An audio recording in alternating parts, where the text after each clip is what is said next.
खर्चांचा खर्च जेव्हा दिवाळीचा सण असं आपण म्हणतो, जसं फळांचा राजा आंबा तसं सणांचा राजा दिवाळी असं आपल्याला म्हणता येईल. आज दिवाळी आली मग लगेच इन्व्हेस्टमेंट करा असं करण्यापेक्षा मी पुढच्या 5 दिवाळी, 10 दिवाळी, 15 दिवाळी, 25 दिवाळी किंबहुना माझ्या आयुष्यात येणारी प्रत्येक दिवाळी ही आनंदाने भरभरून कशी ओसंडून वाहेल याचं प्लॅनिंग जर इन्व्हेस्टमेंटमधून झालं तर कदाचित ती खऱ्या अर्थानं दिवाळी असेल. इन्व्हेस्टमेंटचं गिफ्ट असेल तर हे गिफ्ट म्युच्युअल फंडच्या माध्यमातून शक्य आहे आणि त्या अर्थाने दिवाळी सेलिब्रेट करणं हे शक्य आहे. तेव्हा कुटुंबाचं जर मासिक उत्पन्न 5 लाख रुपये असेल, 2 लाख रुपये असेल, 1 लाख रुपये असेल, तेवढे पैसे जर मला माझ्या इन्व्हेस्टमेंटमधून ऑनगोईंग बेसिसवर मिळत असतील आणि ते आयुष्यभर मिळणार असतील तर कदाचित माझ्या अनुषंगाने ती खऱ्या अर्थाने दिवाळी असेल किंवा ते खऱ्या अर्थानं लक्ष्मीपूजन असेल. वा,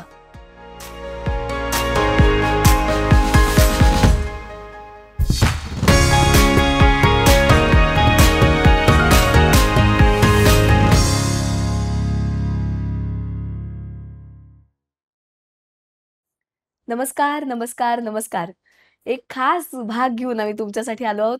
आपल्या सगळ्यांना माहिती आता सगळा माहोल दिवाळीचा आहे आणि या सगळ्या दिवाळीच्या लखलखत्या वातावरणात आपलंही आयुष्य तेवढंच तेजस्वी छान झळाळतं व्हावं त्यासाठी आजचा हा एपिसोड घेऊन आलो.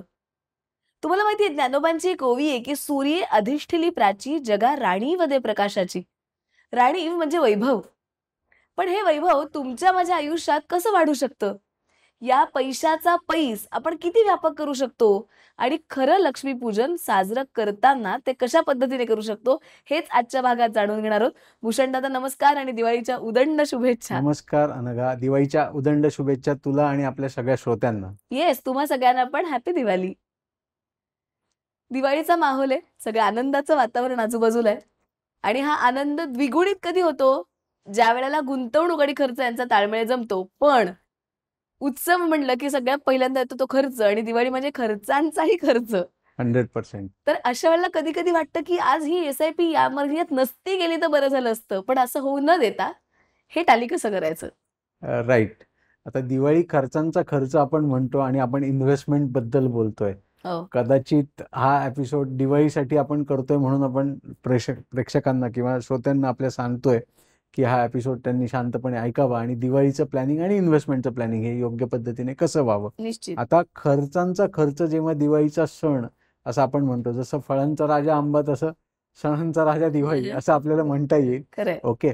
आणि जेव्हा हे खर्च वेगानं होत असतात, मोठ्या प्रमाणावर होत असतात, आपल्याला कुटुंबातल्या प्रत्येक व्यक्तीचा आनंद हा द्विगुणित करायचा असतो आणि त्याच्यासाठी प्लॅनिंग होणं गरजेचं असतं आणि म्हणून तो खर्चाचा खर्च होताना इन्व्हेस्टमेंटचं प्लॅनिंग देखील तितकंच गरजेचं आहे. म्हणजे आता आज दिवाळी आली मग लगेच इन्व्हेस्टमेंट करा असं करण्यापेक्षा मी पुढच्या 5 दिवाळी, 10 दिवाळी, 15 दिवाळी, 25 दिवाळी किंबहुना माझ्या आयुष्यात येणारी प्रत्येक दिवाळी ही आनंदाने भरभरून कशी ओसंडून वाहेल आणि माझ्या घरातल्या प्रत्येक व्यक्तीला तो आनंद मी कसा देऊ शकेल याचं प्लॅनिंग जर इन्व्हेस्टमेंटमधून झालं तर कदाचित ती खऱ्या अर्थानं दिवाळी असेल. क्या बात. वन.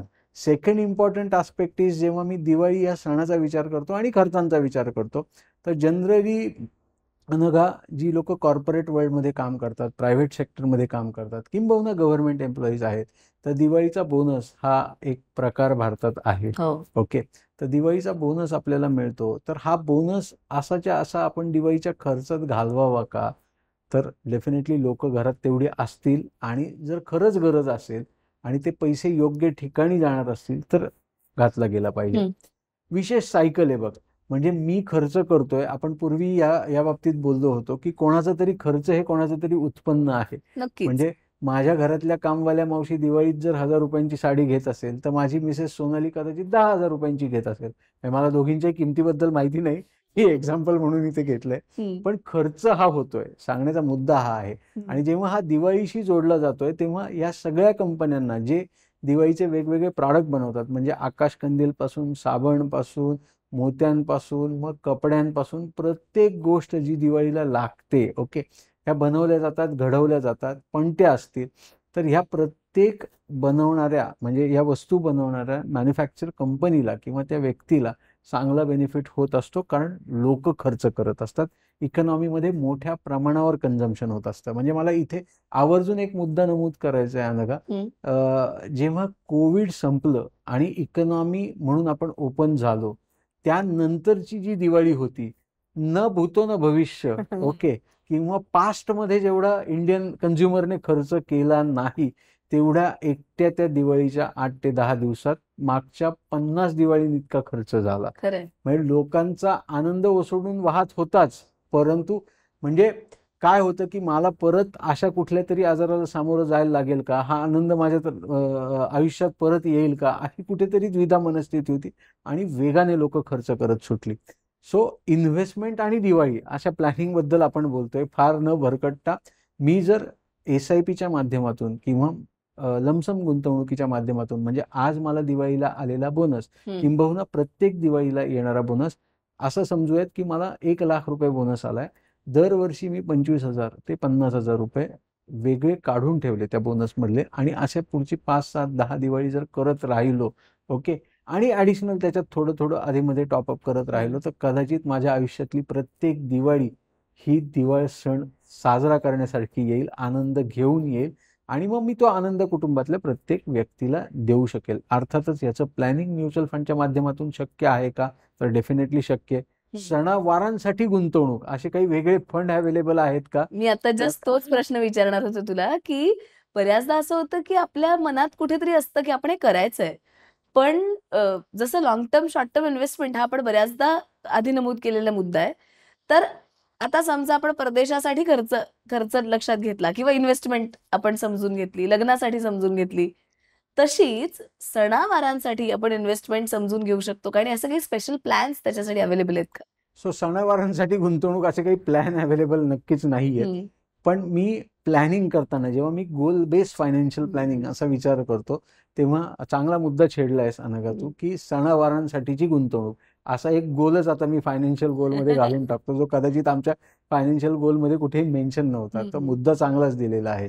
सो जेव्हा मी असा गोल म्हणून कुठेतरी प्लॅनिंगला माझ्या फायनान्शियल प्लॅनिंगमध्ये घेईल, ओके, आणि मग त्याच्यासाठीची स्पेसिफिक SIP, म्हणजे आता एक्झाम्पल आपण इथे घेऊयात की मला पुढच्या दिवाळी सणाला साधारणतः कुटुंब म्हणून सगळा मिळून 5 लाख रुपये खर्च माझा होणार आहे, ओके. तर आता ते 5 लाख रुपये माझ्याकडे आहेत, नाहीयेत असं नाहीये, पण ते प्लॅनिंग मधून तयार व्हावेत, आणि माझी 5 लाख जी आजची तरतूद आहे त्याची लॉंग टर्म इन्व्हेस्टमेंट व्हावी किंवा त्याचा वेगळ्या कारणासाठी विचार व्हावा.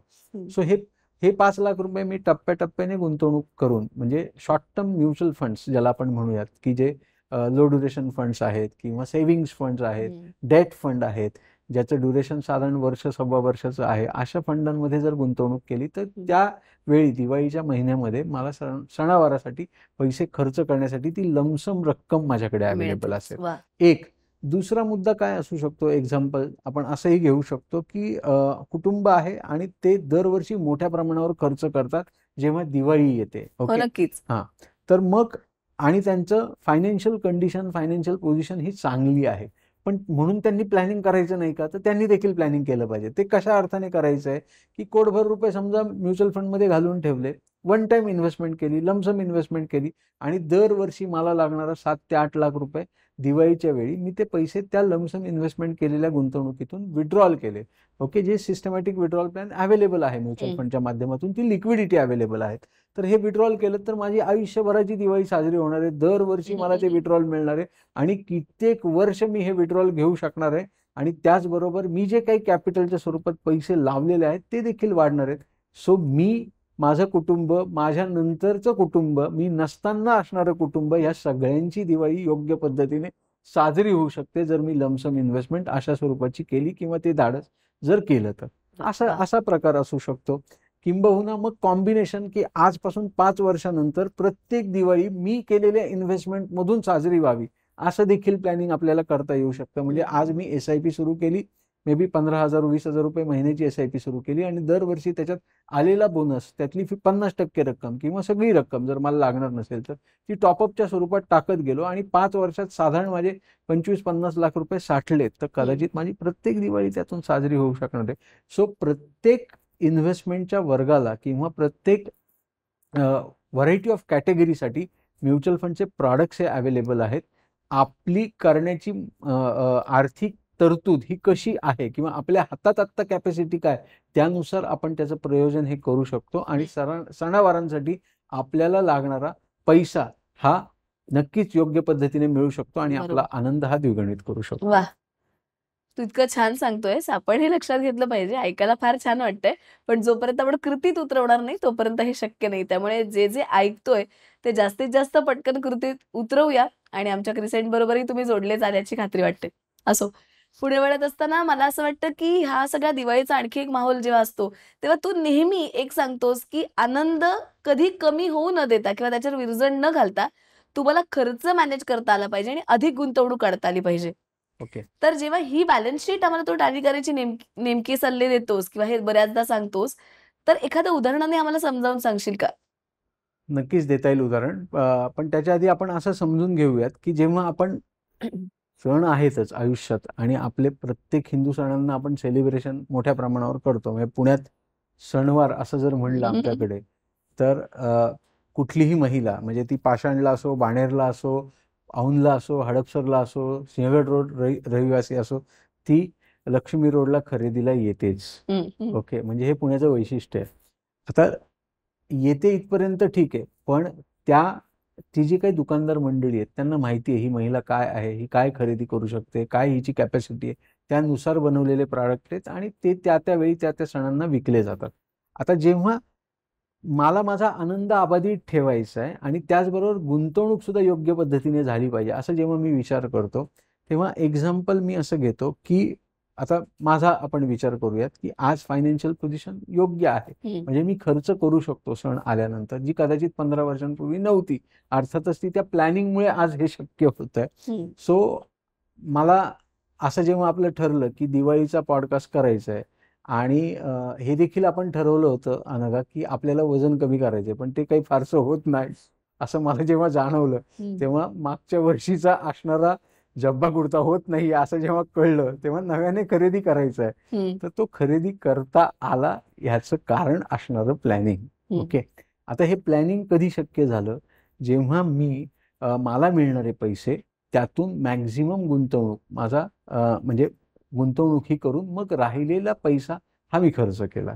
म्हणजे मी काय म्हणतो की income minus saving is equal to expense, हा रूल आपल्याला कायमस्वरूपी फॉलो करायचा आहे. याच पद्धतीने जर प्रत्येक फॅमिलीने त्याच्याकडे बघितलं तर कदाचित प्रत्येक सणवार, दिवाळीच कशाला, दसरा असेल, पाडवा असेल, आपण प्रत्येक सण हा उत्तमरित्या साजरा करू शकतो. सो मग आनंद द्विगुणित करण्यासाठी किंवा खर्च आणि आनंद ह्याचा बॅलन्स शीट टॅली करण्याच्या दृष्टिकोनातून मला मायक्रो मॅनेजमेंट करणं गरजेचं आहे. म्हणजे मी आज जर माझी कॅपॅसिटी 10,000 रुपये दिवाळीसाठी खर्च करण्याची असेल, तर जसं आपल्याला पूर्वी सांगितले आहे आपल्या पूर्वजांनी किंवा आपण बघत आलेलो आहोत की जर 1,000 रुपये मिळत असतील इन्कम म्हणून, तर त्यातले मॅक्झिमम पैसे बाजूला कसे पडतील किंवा मी 300 रुपये बाजूला काढेल आणि 700 रुपये खर्च करेल, पण पैसे शिल्लक ठेवेल. ही जी साधारणतः मानसिकता पूर्वीपासून चालत आलेली आहे, ह्या म्हणीप्रमाणे किंवा ह्या उक्तीप्रमाणे, ह्या विचारांप्रमाणे आपण जर स्वतःला ठेवलं आणि हे पैसे जर बाजूला ठेवत गेलो, तर कदाचित ती मायक्रो मॅनेजमेंट आपल्या आयुष्यात होऊ शकते. आज मिनिमम मी माझ्या आनंदासाठी खर्च करायचा, पण ग्रॅज्युअली 5 वर्ष, 7 वर्ष तीच गुंतवणूक केल्यानंतर 10 वर्षांच्या गुंतवणुकीचा पिरियड झाल्यानंतर मला हवा तेवढा मनमुराद खर्च हा करता येणं शक्य होणार आहे. मी जेव्हा दिवाळीच्या सणांमध्ये कुटुंब म्हणून बाहेर हॉटेलिंग करायला जातो, तर कदाचित मला मेन्यू कार्ड जे आहे हॉटेलचं ते उजव्या बाजूने वाचायची गरज पडणार नाहीये, जेव्हा मी योग्य पद्धतीचं प्लॅनिंग करणार आहे. हॉटेलच कशात, आयुष्याचं मेनू कार्ड पण वाचताना उजवी बाजू न बघता डावी बाजू बघता आली तर जास्त मजा येईल. 100% आणि माझ्या मते तीच दिवाळी असेल कदाचित. दिवाळीच्या निमित्ताने आणखी एक महत्वाचा भाग असतो ते म्हणजे भेटवस्तू. राईट. तर अशा काही फायनान्शियल भेटवस्तू आहेत का की ज्या आपण स्पेशली देऊ शकतो आणि वेगळा विचार त्या निमित्ताने सगळ्या समाजापर्यंत पोहोचू शकतो? अगदीच, नक्कीच आहेत. म्हणजे प्रॉडक्ट स्पेसिफिक असं काही अवेलेबल नाहीये, पण काही म्युच्युअल फंड कंपन्या आहेत की ज्या, म्हणजे एक्झाम्पल असं घेऊयात की आता मला माझ्या आई-बाबांना भेटवस्तू द्यायची आहेत, ते रिटायर्ड आहेत, त्यांना पेन्शन नाहीये, तर मी एका म्युच्युअल फंड कंपनीचा बंधन प्लॅन, ओके, अशा प्लॅनमध्ये जर गुंतवणूक केली तर ती गुंतवणूक माझ्या नावाने होणार आहे, पण पेन्शन माझ्या आईबाबांना मिळणार आहे. वा. ओके, तर ही एक भेटवस्तू झाली. किंवा मग माझ्या घरात लहान मूल आहे, ओके, आणि त्याला काहीतरी दिवाळीचं गिफ्ट द्यायचंय, फायनान्शियल गिफ्ट द्यायचंय, तर त्याच्या नावाने इन्व्हेस्टमेंट म्हणजे चिल्ड्रन फंड असा फंड मी त्याच्या नावाने घेऊ शकतो. ही देखील एक भेटवस्तू झाली. मला माझ्या बहिणीला भाऊबीज म्हणून काहीतरी द्यायचंय, तर तिच्या नावाने गुंतवणूक करण्याची सुविधा आहे का, तर ती पण सुविधा आहे. तिच्या वा. नावाने SIP ही देखील करता येऊ शकते. सो व्हरायटी ऑफ प्रॉडक्टमध्ये गुंतवणूक होऊ शकते. स्पेसिफिक मला बाबा दिवाळीसाठीचं प्रॉडक्ट असं प्रॉडक्ट तरी आत्तापर्यंत अवेलेबल नाहीये, पण त्याला बंध नात्यांचं असं म्हणून वेगवेगळे प्रॉडक्ट जे अवेलेबल आहेत आणि व्हरायटी ऑफ म्युच्युअल फंड कंपन्यांमधून आहेत, म्हणजे कंपन्यांची नावं घेणं इथे योग्य नव्हे, तर त्या प्रॉडक्टला आपण म्हणजे ते प्रॉडक्ट आपण अवेल करून ती इन्व्हेस्टमेंट आपल्या नात्यामध्ये गिफ्ट म्हणून देऊ शकतो. लोकांना त्याचा वापर हा नक्कीच फायनान्शियल प्रॉडक्ट म्हणून हा होऊ शकतो. वा. एक दुसरा महत्वाचा मुद्दा काय की दरवेळी आपण फिजिकल सोनं अनघा विकत घेतो, ओके, तर त्याच्याऐवजी आपण पेपर गोल्ड विकत घेऊ शकतो का, किंवा पेपरमध्ये चांदी विकत घेऊ शकतो का, तर त्याचंही उत्तर होय. म्हणजे मला परत माझ्या बहिणीला किंवा माझ्या वहिनींना, माझ्या मिसेसला मला सोनं द्यायचंय आणि ऑलरेडी तिच्याकडे सोनं भरपूर आहे, तर तिला मी पेपर फॉर्ममध्ये म्हणजे 10 ग्रॅमचा ETF, ओके, किंवा 10 ग्रॅमचा गोल्ड फंड असा फंड, म्हणजे ग्रॅमचा म्हणण्यापेक्षा तेवढे युनिटच्या स्वरूपात तेवढे युनिट मी विकत घेऊन तिच्या नावाने तिला ती इन्व्हेस्टमेंट गिफ्ट करू शकतो. तर असंही प्रॉडक्ट अवेलेबल आहे. सो एकंदरीत सणावारांना जे जे गिफ्ट दिलं जातं, म्हणजे कमोडिटी स्वरूपातलं गिफ्ट असेल किंवा आणखीन इन्व्हेस्टमेंटचं गिफ्ट असेल, तर हे गिफ्ट म्युच्युअल फंडच्या माध्यमातून शक्य आहे आणि त्या अर्थाने दिवाळी सेलिब्रेट करणं हे शक्य आहे. वा, भारीच गिफ्ट आहेत या. कारण मला असं वाटतं की हा फक्त त्या क्षणाचा विचार नाहीये. जसं दादा तू सांगतोयस, मनात तेच रुंजी घालत होतं की आपण एक क्षण ज्योत लावतो फक्त, पण ते अख्खं घर उजळते. मला असं वाटतं योग्य भेटवस्तू देणं हे त्यांचं भविष्य उज्ज्वल करण्यासारखं आहे नक्कीच. आणि त्यासाठी हा विचार खूप महत्वाचा आहे असं आपण नक्कीच म्हणू म्हणजे शकतो. मी इथे एक उदाहरण आणखीन ऍड करेल अनघा.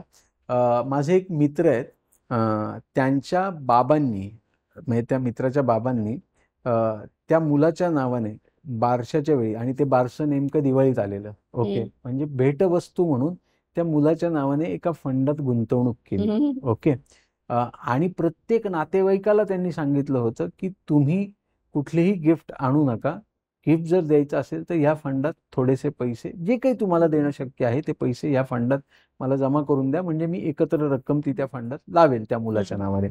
आणि त्यावेळी काहीतरी त्यांनी 51,000 रुपये अनघा गोळा केलेले. ही मी तुला गोष्ट सांगतोय साधारणतः 2003 मधली वगैरे, ओके, म्हणजे आता कम्पॅरेटिव्हली तो म्हणजे यंग मित्र आहे माझा, कारण मी 44चा आहे, ओके, तर त्या 51,000 रुपये इन्व्हेस्टमेंटचे आज इतकी मोठी रक्कम तयार झालेली आहे की तो इतका आनंदाने बहरून जातो आणि भरभरून सांगतो की माझ्या बाबांनी बारसं साजरं केलं, पण हा उपक्रम जो राबवला आणि त्यात आज जे माझं भांडवल तयार झालं व्यवसायाचं, ह्याचं एकमेव गणित की त्या दिवाळीला आलेलं हे गिफ्ट आणि गिफ्टच्या स्वरूपात आलेला फंड. कमाल. हां, सो हे एक उदाहरण आहे. म्हणजे आपण कुठल्याही बारशाला जाताना किंवा मे बी आपण डोहाळे जेवणाचा कार्यक्रम करतो, अशा ठिकाणी जाताना असे जर गिफ्ट स्वरूपात आपण जर गोष्टी दिल्यात, फायनान्शियल गिफ्ट जर दिले, तर कदाचित त्याचा येणाऱ्या 5 वर्षात 10 वर्षात त्या व्यक्तीला खूप चांगल्या प्रकारे बेनिफिट हा होऊ शकतो. त्याच्यासाठी अर्थातच फक्त दिवाळीच हवी असं नाही. खरंय, नक्कीच. जसं तू आता हे सगळे मुद्दे आपण विचारात घेतोय, तसा आणखी एक महत्वाचा भाग असतो तो म्हणजे आपण धनत्रयोदशी किंवा लक्ष्मीपूजन साजरं करतो, पण ते नावापुरतं. त्याच्या मागचा विचार कसा समजून घ्यायचा? घरातलं खरं लक्ष्मीपूजन केव्हा होईल असं तुला वाटतं? सो घरात लक्ष्मी आहे, आई आहे, मुलगी आहे, मिसेस आहे, तर त्याच खऱ्या लक्ष्मी आहेत.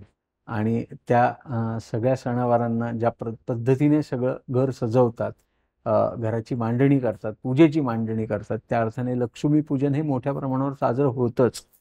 परंतु आता हे साजरं होताना घराचं लक्ष्मीपूजन आपण असं जेव्हा विचार करतो, तर तेव्हा त्या कुटुंबाला जेव्हा फायनान्शियल फ्रीडम मिळणार आहे, म्हणजे त्या कुटुंबातल्या प्रत्येक व्यक्तीला, म्हणजे जसं मगाशी आपण बोललो की हॉटेलमध्ये गेल्यानंतर मला मेन्यू कार्ड हे उजव्या बाजूने वाचण्याची गरज पडली नाही पाहिजे, किंवा जीवनाचं मेन्यू कार्ड कुठल्याही बाजूने मला वाचता आलं पाहिजे.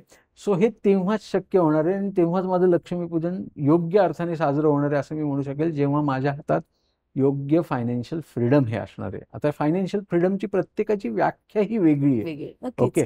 सो मला जर महिन्याला, म्हणजे यातही मी एक उदाहरण अनघा असं घालेन, की मी एक कंपनीत इन्व्हेस्टर अवेअरनेस प्रोग्राम केला होता आणि एक पंजाबी सद्गृहस्थ होते, त्या कंपनीचे ते व्हीपी होते. तो कार्यक्रम झाल्यानंतर एक 15 दिवसानंतर त्या व्यक्तीचा मला फोन आला. मी भेटायला गेलो त्यांना आणि he said, Mr Vani, whatever you have, please finish it in 15 minutes. मला 15च मिनिटं माझ्याकडे आहेत. मग मी त्यांना एकच वाक्य अनघा सांगितलं, की whatever asset you had created in your life till today, if those assets are generating the income which you are getting as a salary income, okay, तेवढं इन्कम जर तुम्हाला तुमच्या ॲसेट मधून मिळत असेल, हे उत्पन्न तुमची ॲसेट जर तुम्हाला देत असेल, तर मिस्टर वाणींची गरज नाही. आणि माझं हे 2 मिनिटात सांगून झालं, मला 15 मिनिटांची गरज नाही. ओके. खाडदिशीने त्या माणसाचं म्हणजे विचार जागृत झाले. त्यावेळी त्याला वेळ नव्हता, पण परत आणि 15 दिवसांनी त्यांनी मला फोन केला आणि त्यावेळी दिवाळी होती. म्हणजे मी हे उदाहरण इथे का घेतलं, तर दिवाळी होती. सो ॲसेटचं ॲलोकेशन माझं चुकलंय हे जेव्हा त्या व्यक्तीच्या लक्षात आलं आणि आम्ही ते रिस्ट्रक्चर केलं, सांगायला आनंद होतो की त्यांनी ते ऐकलं आणि रिस्ट्रक्चरिंग झाल्यानंतर त्याला महिन्याचा जो 8 लाख रुपये महिन्याचा पगार होता, तो पगार त्याची ॲसेट जनरेट करू शकत होती, पण त्यांनी अयोग्य ॲसेट ॲलोकेशनमुळे ते पैसे त्याला मिळत नव्हते. जे कन्सल्टिंग किंवा जे डिस्कशन आम्ही त्याच्याशी केलं, त्या बेसिसवर तो व्यक्ती तयार झाला आणि त्याच्या 2 महिन्यानंतर त्याला ते पैसे दर महिन्याला त्याच्या सॅलरी इन्कम इतके पैसे त्याला मिळायला लागले. आता हे दिवाळीच्या अनुषंगाने सांगण्याचा मुद्दा हाच आहे, की जेव्हा आपण घराचं फायनान्शियल फ्रीडम किंवा घरात लक्ष्मीपूजन आयुष्यभर साजरं व्हावं या अर्थाने जेव्हा विचार करतोय, तेव्हा कुटुंबाचं जर मासिक उत्पन्न 5 लाख रुपये असेल, 2 लाख रुपये असेल, 1 लाख रुपये असेल, तेवढे पैसे जर मला माझ्या इन्व्हेस्टमेंटमधून ऑनगोईंग बेसिसवर मिळत असतील आणि ते आयुष्यभर मिळणार असतील, तर कदाचित माझ्या अनुषंगाने ती खऱ्या अर्थाने दिवाळी असेल किंवा ते खऱ्या अर्थानं लक्ष्मीपूजन असेल. वा, इतकं छान सांगितलंस दादा.